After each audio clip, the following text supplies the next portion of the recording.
Night 10 மணி ஆயிடுச்சு. நான் மட்டும் தூங்காம வந்து கிச்சன்ல வந்து உருட்டிட்டு கிடந்தேன். என்ன பண்றேன்னா, முட்டை மிட்டாய் தான் ரெடி பண்ணிட்டு இருந்தேன். நெக்ஸ்ட் டே மார்னிங் வந்து 8 மணிக்கெலாம் ஒரு கஸ்டமர் வந்து கேட்டிருந்தாங்க. 1/4 கிலோ முட்டை மிட்டாயும், 1/4 கிலோ ப்ரௌனியும் கேட்டிருந்தாங்க. என் பொண்ணை கிளப்பி ஸ்கூலுக்கு அனுப்புறதே வந்து எனக்கு ரொம்ப பெரிய டாஸ்க்கு. இதில் எங்கே நான் காலையில் எழுந்து முட்டை மிட்டாய், ப்ரௌனிலாம் செய்ய முடியும்னு நைட்டே முட்டை மிட்டாய் மட்டும் ரெடி பண்ணி வச்சுட்டேன்.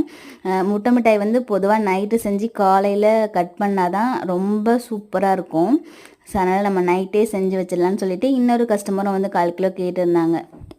அவங்களுக்கும் சேர்த்தே வந்து 1/2 கேஜியாக வந்து பேக் பண்ணி எடுத்துட்டேன். எனக்கு ஒரு பயம், அந்த கஸ்டமர்கிட்ட வந்து நான் கேட்டிருக்கலாம் ஒரு 10 மணிக்கா தரேன்னு சொல்லிட்டு. எங்கே அவங்க மறுபடியும் நம்மக்கிட்ட ஆர்டர் பண்ணாமல் போயிடுவாங்கன்னு தான் பயத்தில் தான் நைட்டு உட்காந்து பண்ணிகிட்டு இருந்தேன். ஏன்னா நம்மக்கிட்ட மோஸ்ட்லி ஆர்டர் பண்ணுறது எல்லாமே வந்து இந்த ஃப்ரெண்ட்ஸு, ஃபேமிலி, அப்புறம் பக்கத்து வீடு, அவங்களுக்கு தெரிஞ்சவங்க, அவங்களோட ஃப்ரெண்ட்ஸு தான் ஆர்டர் பண்ணிகிட்டு இருக்காங்க.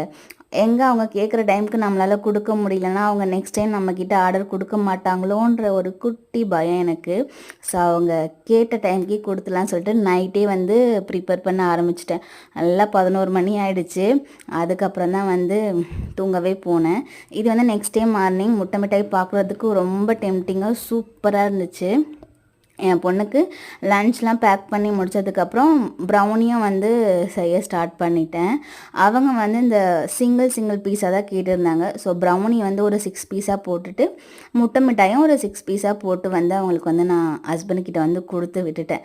எப்படியோ அவங்க கேட்ட டைமுக்கு கொடுத்து விட்டது வந்து எனக்கு ரொம்ப ஹாப்பியாக இருந்துச்சு. அவங்களும் சாப்பிட்டு பார்த்துட்டு டேஸ்ட்டு சூப்பராக இருக்குன்னு சொன்னாங்க.